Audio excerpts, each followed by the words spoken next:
Hey everybody, welcome to It's in the Shed NZ. So tonight we have just entered in a couple of hours a lockdown level 4 in Auckland due to COVID outbreak. So what that effectively means is there's no work. So I have to spend a bit more time at home in the shed.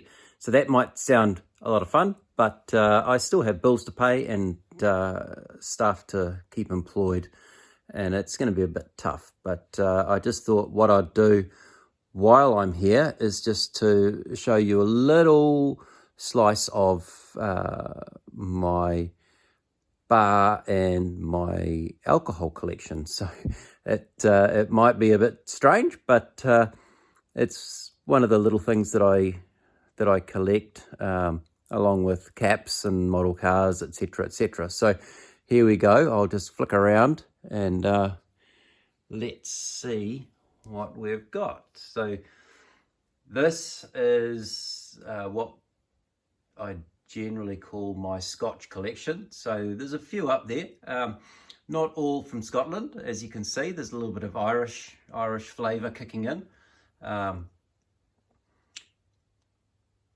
Here we go, a few along here, then we drop down a level and getting into my blended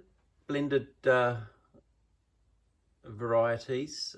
I do like a little bit of spiced alcohol, not straight whiskey or bourbon, etc. So then we just drop down, and here is a few of my spiced rums, and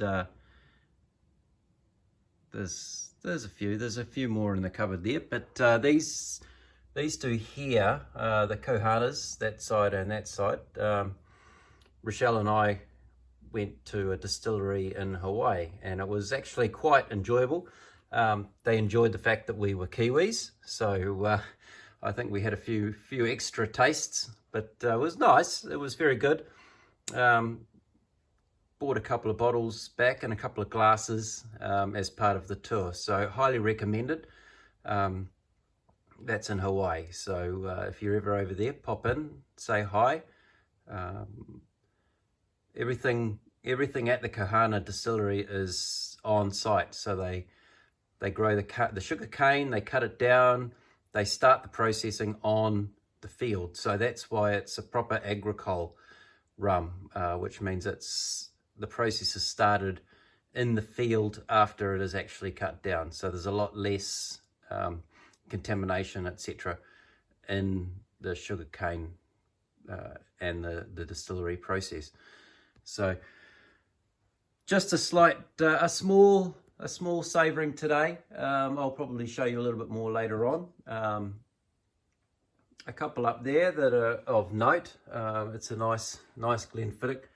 I haven't opened that as yet. It's quite a rare drop, so might keep that for a special occasion one day, maybe my boy's 21st or something. So moving along, there's a few single malts, a Caribbean blend of Glenlivet single malt, which is matured in a Caribbean rum cask, which gives it a bit of a sweeter taste.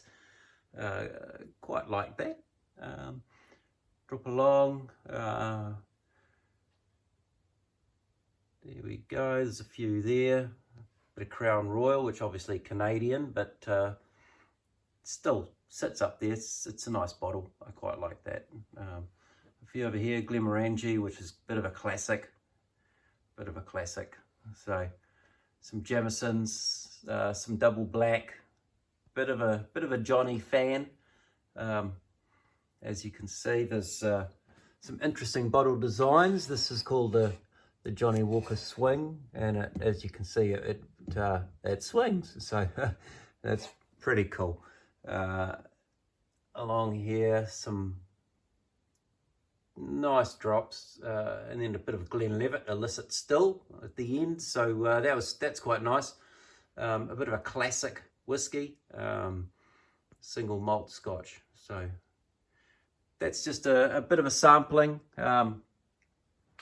Hope you enjoyed having a bit of a look.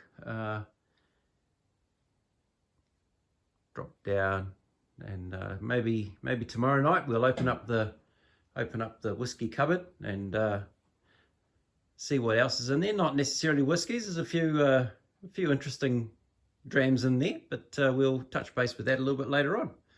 Have a great night, guys, and all the best for the lockdown if you're in NZ. See ya.